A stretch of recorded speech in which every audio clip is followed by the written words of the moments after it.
2022년 4월 29일 금요일입니다. 오늘 예수님의 친언 162번째 꼭지는 마태복음 10장 22절입니다. 먼저 말씀을 함께 읽어보십니다. 또 너희가 내 이름으로 말미암아 모든 사람에게 미움을 받을 것이나 끝까지 견디는 자는 구원을 얻으리라. 또 너희가 내 이름으로 말미암아 모든 사람에게 미움을 받을 것이나 끝까지 견디는 자는 구원을 얻으리라. 비진실 시대의 도래, 비진실 시대의 도래, 이런 제목으로 말씀을 상고해 보시겠습니다. 주님께서는 장차 주님을 믿는다는 그 이유 하나 때문에 모든 사람에게 미움을 받게 될 것이다 말씀하십니다. 그리고 그것을 견디는 것이 그렇게 만만한 일이 아니기 때문에 중간에 믿음을 포기하는 사람도 생길 것이라는 말씀이 여기 지금 끝까지 견디는 자는 구원을 얻으리라는 말씀 속에 내포가 되고 있습니다.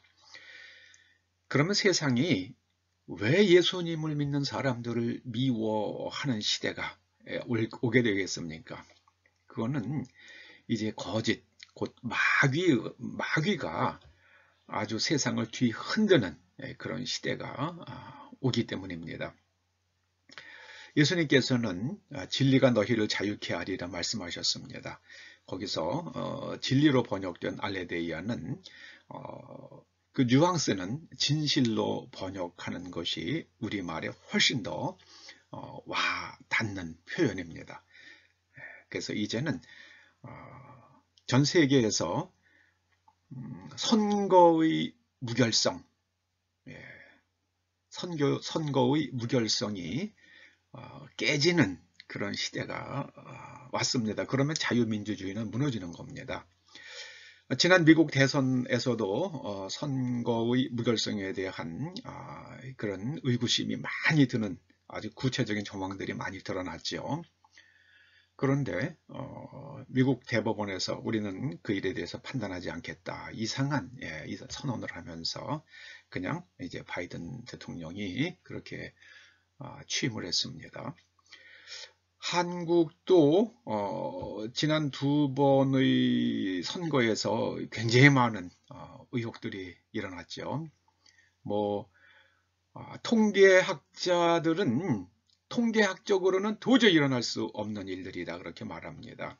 예컨대 사람 몸에서 떼어낸 세포는 반드시 사람 몸의 특징을 가지고 있죠. 사람 몸에서, 내 몸에서 세포 하나를 떼어내도 그것은 나와 똑같은 특질을 가집니다. 그래서 이 모집단에서 분리해낸 그런 부분 집단은 모집단과 같은 성격을 가지는 게 정상입니다. 내 몸에서 떼어낸 세포가 내 몸에 있는 다른 세포들과 같은 특질을 가지는 겁니다. 이게 통계학의 원칙입니다. 그런데 우리나라에서 그게 깨졌잖아요. 모집단과 그 투표자 전체와 어떤 특정한 그 투표와 이게 일치하지 않는 거예요. 같은 선거구에서 같은 그거는 통계학적으로는 불가능한 일이라고 다 통계학자들은 입을 모아서 말합니다. 근데 이번에 프랑스에서도 참 희한한 일들이 일어났다고 그러죠. 그래서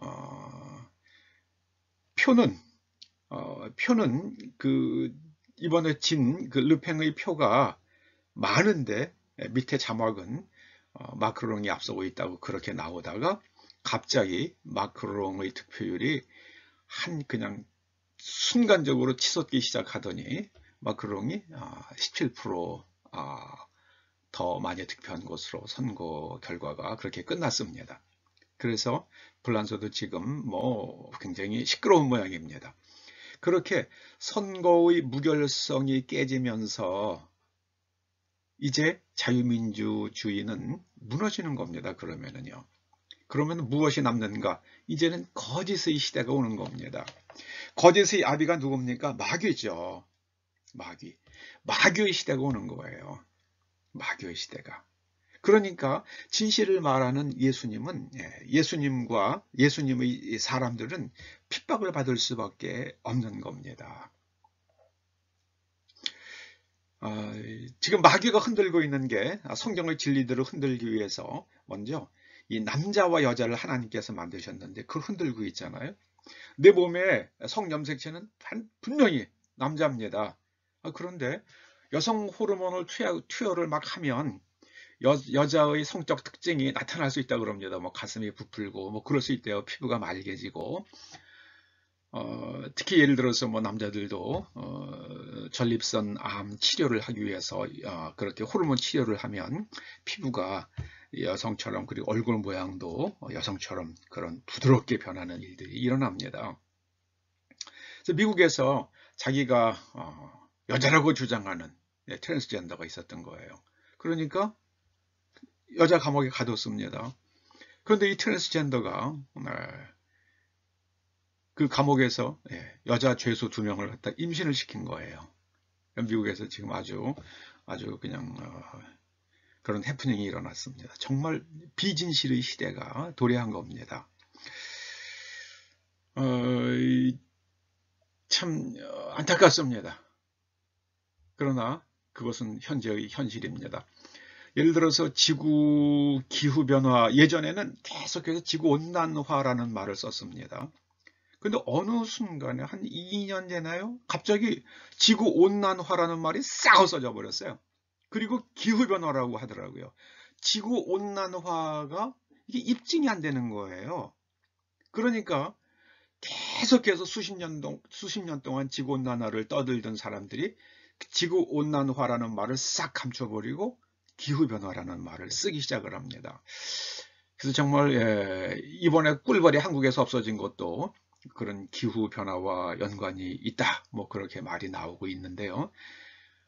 이게 지금 탄소 때문에, 이산화탄소 때문에 나오는 문제인지 아니면은 이미 지구의 역사, 수천만 년, 수억 년의 역사 동안에 있었던 그 빙하기가 오고 또 따뜻한 시기가 오고 소빙하기가 있고 또 따뜻한 시기가 오고 하는 그런 변화의 테두리 속에 있는 것인지 그걸 입증할 길이 없는 거예요. 그 예전에 지구가 온난화된 거는, 그 빙하기에서 지구가 따뜻해진 거는 그게 뭐 탄산가스를 갖다가 많이 배출해서 그런 겁니까? 근데 빙하기 시대에 무슨 뭐 식물이 많이 자랐고 뭐가 있어, 동물이 얼마나 많이 있었다고요? 그런 거 아니거든요. 그런 거 아닙니다. 진실이 뭔지는 여러분 잘 생각해 보면 진실이 무엇인지를 알 수가 있습니다. 그러나 생각을 깊이 하지 않으면 우리는 거짓에 속습니다.